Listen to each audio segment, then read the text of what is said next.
مسیح میں میرے عزیزو، آج دنیا بھر میں تمام مرحوم مومنین کا دن منایا جاتا ہے، اور ہمارے لیے یہ روایت جو ہے ببلیکل ہے، کیونکہ بائبل مقدس میں ہمیں اس کا ثبوت مل جاتا ہے کہ کس طریقے سے جب کوئی مر جاتا ہے اس کے لیے ماتم بھی کیا جاتا ہے، اس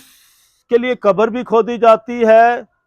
اس کے کفن دفن کا بھی کام ہوتا ہے، اور ان کے لیے دعائیں بھی کی جاتی ہیں، اور قبروں کو وزٹ بھی کیا جاتا ہے۔ ہمارا آج یہاں اکٹھا ہونا یہ ثابت کرتا ہے کہ آپ کے جو عزیز رحلت کر گئے ہیں، آپ ان سے کتنا پیار کرتے ہیں۔ آپ کا آج یہاں آ جانا اور ان کے لیے دعائیں کرنا یہ ثابت کر دیتا ہے کہ آپ انہیں نہیں بھولے ہیں، آپ انہیں یاد کرتے ہیں، آپ ان سے پیار کرتے ہیں، اور آپ ان کے لیے بہتری چاہتے ہیں۔ یہ ثبوت ہے۔ اسی میں رضو، ابھی کل ہی کی بات ہے جب میں اپنے بھائی جاوید ناچیز کے ساتھ اپنے یہاں جو چوکیدار تھا یہاں خدمت کرتا تھا، اور وہ یہاں رحلت کر گیا ہے، اور اس کی ایک ویڈیو تھی میرے پاس، اور وہ اس کے گھر والے اکثر مجھ سے مانگتے رہتے تھے، اور میں نے کل ان کو دینے کے لیے دکھائی تو جیسے انہوں نے اس ویڈیو کو دیکھا ان کی آنکھوں میں آنسو آ گئے اور رونے لگے، اور میں کہہ رہا تھا یہ کیا ہو گیا، یہ اس مقصد سے تو نہیں دی تھی، لیکن جیسے انہوں نے اس ویڈیو کو دیکھا تو ان کے سارے جذبات زندہ ہو گئے، وہاں اتنا تازہ ہو گئے کہ ان کی آنکھوں سے آنسو نکلنے شروع ہو گئے۔ انہوں نے بہت زیادہ یاد کیا اور بہت زیادہ دعا کے لیے بھی ہمیں کہا۔ بتانے کا مقصد یہ ہے کہ جب کبھی ہم اپنے عزیزوں کو یاد کرتے ہیں، ان کے گھر میں بنی ہوئی کوئی تصویر یا کسی آرٹسٹ نے کوئی خوبصورت مجسمہ بنایا ہے، جب اس کو بھی دیکھتے ہیں تو اس طرح اس کی یاد تازہ ہو جاتی ہے۔ جب اس کا نام لیا جاتا ہے، جب اس کا ذکر کیا جاتا ہے، کسی بھی حوالے سے، کسی بھی قربانی کی وجہ سے، کسی بھی مہربانی کی وجہ سے، کسی بھی پیار کی وجہ سے، اس کے سارے جو ہے اس کی شخصیت کی وجہ سے، تو وہ تازگی آ جاتی ہے۔ ہم اسے نہیں بھولتے ہیں، اس کے جب ہم دعا کرتے ہیں تو گویا اس وقت بھی اسے یاد کرتے ہیں۔ ہمارا خداوند یسوع مسیح آج سے 2000 سال پہلے آیا تھا، اور ابھی بھی ہم اس کو جب دیکھتے ہیں، تصاویر میں دیکھتے ہیں، مجسموں میں دیکھتے ہیں، جب ہم اس کی عبادت کرتے ہیں، اس کی باتیں دہراتے ہیں، اس کے سارے عمل کو دہراتے ہیں، تو اس کی یادیں تازہ رہتی ہیں۔ اور اس مسیح نے خود کہا کہ جو میری یادگیری کے لیے یہی کیا کرو۔ جب اس نے پاک ماس کی قربانی کو مقرر کیا، ہم جتنی بار، اور یہ بھی پولس نے کہا کہ ہم جتنی بار اس کے بدن میں شراکت کرتے ہیں، اس کی موت کا اعلان کرتے ہیں، اس کی قیامت کا اقرار کرتے ہیں، اس کے وعدوں کو یاد کرتے ہیں، تو ہم جو ہیں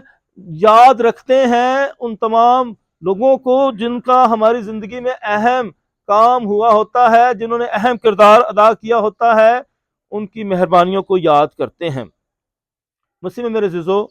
بائبل مقدس ہمیں یہ سکھاتی ہے کہ ہم جو ہے اپنے عزیزوں کو مت بھولیں۔ بائبل مقدس کی کتاب، جو بائبل کی پہلی کتاب تکوین سے شروع ہوتی ہے، آدم ہوا یہ بھی جو ہیں تخلیق ہوئے اور مر گئے۔ اس کے بعد بھی جتنی ہستیاں آئی ہیں وہ مر گئی، اور کیسے کیسے مری ہیں بائبل مقدس ہمیں بتا دیتی ہے۔ اگر کوئی پانی میں ڈوب کر مر گیا تو اس کا تمہیں پتہ نہیں کدھر اس کی لاش گئی ہے، یا کوئی سامان پر اٹھا لیا گیا ہے، پہاڑوں میں غائب ہو گیا ہے، ہمیں کچھ پتہ نہیں ہے۔ لیکن اس وقت بھی مقدس سرزمین میں، ہولی لینڈ میں، بے شمار مقدس ہستیوں کی قبریں موجود ہیں، زیارت گاہیں بنی ہوئی ہیں، جہاں لوگ جاتے رہتے ہیں، یاد کرتے ہیں، دعائیں کرتے ہیں، سفارش بھی طلب کرتے ہیں۔ تو اس طرح یہ سلسلہ ہے، اسی لیے زیارتیں ہوتی ہیں، اسی لیے جو ہے یہودی جو ہے اس رسم کو، اس رواج کو جاری رکھتے ہیں۔ اور مسیح میرے عزیزو، قوموں کا باپ حضرت ابراہیم جو خدا کی پیروی کرتا ہے، خدا کے وعدے اس کے ساتھ ہیں کہ میں تیری اولاد کو سمندر کی ریت کی مانند اور آسمان کے ستاروں کی مانند بے شمار بناؤں گا، اور میں تجھے ایک سرزمین مہیا کروں گا، اور اسی طرح نام میں قومیں برکت پائیں گی۔ خداوند وہ سارے وعدے پورے کرتا ہے۔ حضرت ابراہیم کو سارا سے بہت پیار تھا، اس کی پہلی بیوی تھی، اور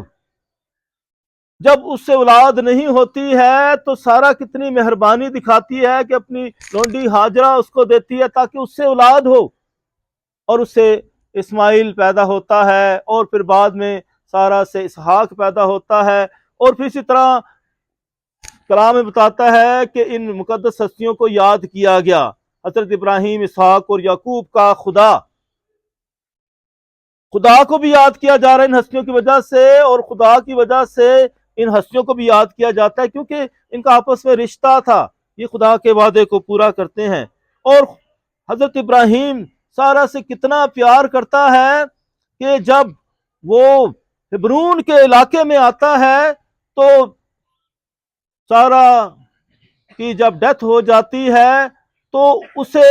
وہ وہیں چھوڑ نہیں دیتا ہے، بلکہ اس کے لیے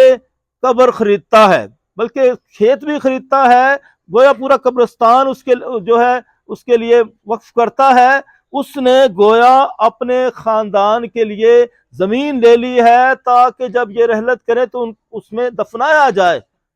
اور مسیح مرزو اس طرح سارا کے لیے جو ہے قبر بنائی جاتی ہے، اس کو دفنایا جاتا ہے،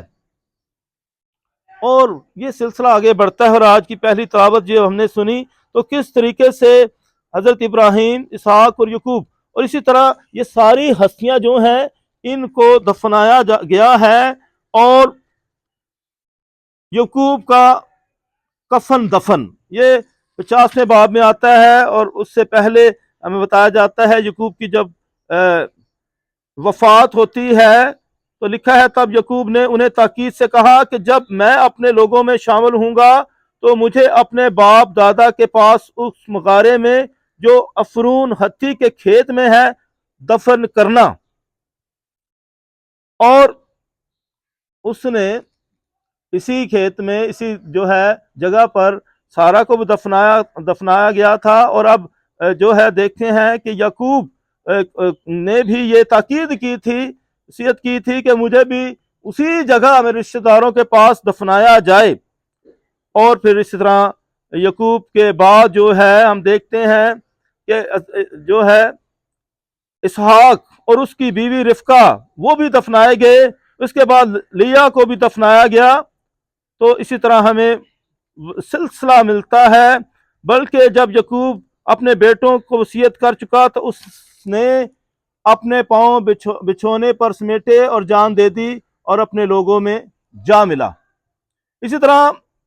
یعقوب کا جو ہے دفنایا جانا، اور اس کے ساتھ یوسف جو کہ مصر میں ہے، اور وہ بھی یہی تاکید کرتا ہے کہ جب میں مر جاؤں تو میری ہڈیاں یہاں سے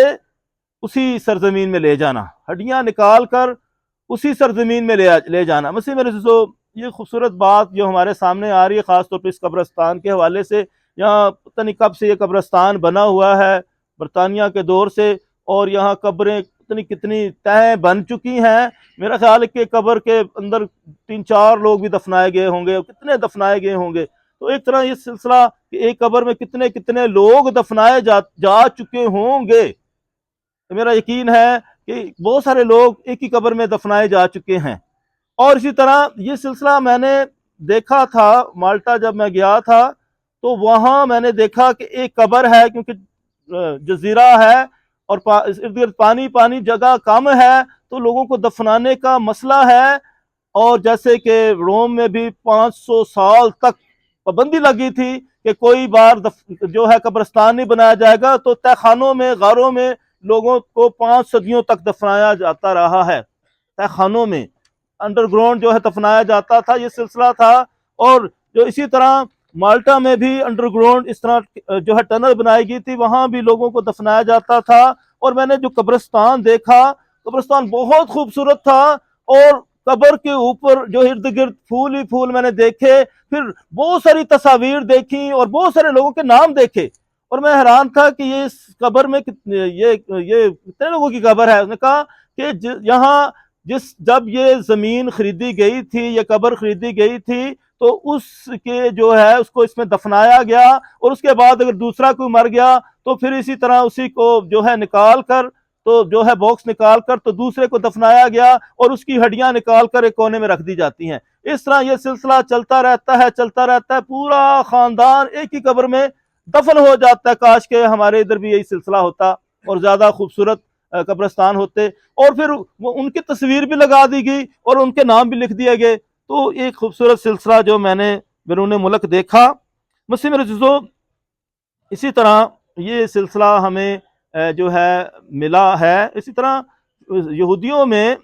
جو ہے دفنانے کے مختلف سلسلے ہیں، جو ہے جیسے کہ ایک قبر بھی کھودی جا گئی ہے، اسی طرح پتھر کا ایک جو ہے وہ سنگ مرمر کا پتھر ہوتا ہے، اور اس کی خوبی یہ ہوتی ہے کہ وہ جو ہے گوشت جو خون کو چوس جاتا ہے، اور اسی طرح جو ہے صرف ہڈیاں اس میں رہ جاتی ہیں۔ تو ایسا ایک جو ہے ٹب سا بنایا جاتا تھا، اور اس میں جو ہے مڈل کلاس کے لوگ ہیں ان کو دفنایا جاتا تھا، اور اس میں یہ ہوتا تھا کہ ایک اگر کوئی دفنایا گیا ہے تو اس کے بعد ہڈیاں نکال کر دوسرا شخص بھی دفنایا جا سکتا تھا۔ اسی طرح غاریں بنائی جاتی تھی، اس میں دفنایا جاتا، جیسے یسوع مسیح کو غارنما قبر میں دفنایا گیا۔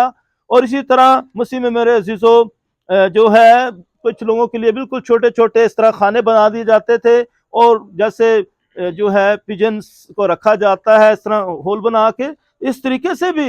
جو ہے لوگوں کو دفنایا جاتا تھا۔ تو اس سے ایسے سلسلے ملتے ہیں۔ تو اس سے بھی ہمارے سامنے ایک بات آتی ہے کہ کیسے ایک قبر میں جب دوسرا کوئی دفنایا جاتا ہے، تو اس کی بائبل میں بھی ہمیں مثال مل جاتی ہے، کیونکہ جب الیاس کا شاگرد الیشا کہتا ہے کہ مجھے جو ہے اپنے استاد کا دوہرا ملے، تو لکھا ہے کہ الیاس نے ایک مردے کو زندہ کیا، اور الیشا نے بھی جب دوسرے مردے کو زندہ کیا، اور جب الیشا مر گیا اور اس کی قبر میں دوسرا مردہ دفن کیا گیا، تو اس کے ساتھ ہی وہ زندہ ہو گیا۔ جب اس کی ہڈیاں اس جو الیشا کی ہڈیوں کے ساتھ ٹکرائیں تو وہ زندہ ہو گیا۔ تو مسیح میرے عزیزو، کس طریقے سے ہمیں بائبل مقدس میں جو ہے مردوں کے زندہ ہونے کی بھی باتیں ملتی ہیں، اور قبریں کھودنے کی باتیں ملتی ہیں، دفنانے کی باتیں ملتی ہیں۔ اب میں بتانا چاہتا ہوں کہ قبریں بھی کھودی گئی ہیں، اور پھر جو ہے پہلا ملوک دوسرا ملوک کی کتاب میں لکھا ہے کہ یہودا نے کیا کیا کہ جو لوگ جنگ میں مارے گئے ان کے لیے قبریں کھودی، اور ان کے لیے جو ہے دعا کی، عبادت گزرانی گئی، اور ہدیہ بھی اکٹھا کر کے یروشلم بھیجا گیا، اور ان کی یہ نیکی کے لیے کیا گیا تھا، ان کی مغفرت کے لیے کیا گیا۔ تو یہ بھی ایک روایت ہمیں مل جاتی ہے۔ مسیح میں میرے عزیزو، اسی طرح قبروں پر وزٹ کرنا یہ بھی ببلیکل ہے۔ یسوع مسیح لازر کی قبر پر گیا، اور چوتھا دن ہو گیا، اس کی بہنوں نے کہا کہ اسے تو اب چوتھا دن سے بدبو بھی آتی ہے۔ تو یسوع مسیح لازر کی قبر پر جا کر لازر کو زندہ کرتا ہے، اور جب مریم بھی باہر جاتی سمجھے کہ جیسے قبر پر گئی، کیونکہ یہ روایت تھی۔ اور یسوع مسیح جب خود مر گیا تو اس کی قبر پر عورتیں جاتی ہیں۔ تو مسیح میں میرے عزیزو، قبروں پر جانے کا سلسلہ بائبل مقدس میں ملتا ہے، اور ہم مرنے والوں کے لیے دعائیں کرتے ہیں، قبروں کا خیال رکھتے ہیں۔ تو چاہیے تھا کہ اور بھی زیادہ لوگ آتے ہیں، اور بے شمار لوگ بھول چکے ہوتے ہیں اپنے رشتہ داروں کو، جیسے وہ دنیا سے چلے جاتے ہیں تو سب کچھ بھول جاتے ہیں، یاد بھی نہیں رکھتے ہیں۔ مسیح میں عزیزو، یہ بہت خوبصورت کیتھولک روایت ہے کہ ہم مرنے والوں کو کبھی نہیں بھولتے ہیں، جس میں یہ ثابت ہوتا ہے کہ ہم ان سے کتنا پیار کرتے ہیں، ان کے جانے کے بعد بھی انہیں یاد رکھتے ہیں، ان کے لیے دعائیں کرتے ہیں، گویا ہم ان کے ساتھ رابطے میں رہتے ہیں۔ مسیح میرے عزیزو، آج کا یہ دن ہمیں یہ سکھاتا ہے کہ ہم مرحومین کو کبھی نہ بھولیں، ان کے لیے دعائیں کرتے رہیں، کیونکہ ہمارا ایمان ہے کہ وہ باپ ابراہیم کی گود میں ہیں، اور خداوند انہیں ابدی آرام دے گا، اور ہمیشہ کی زندگی ان کے لیے ہے۔ وہ جو سو چکے ہیں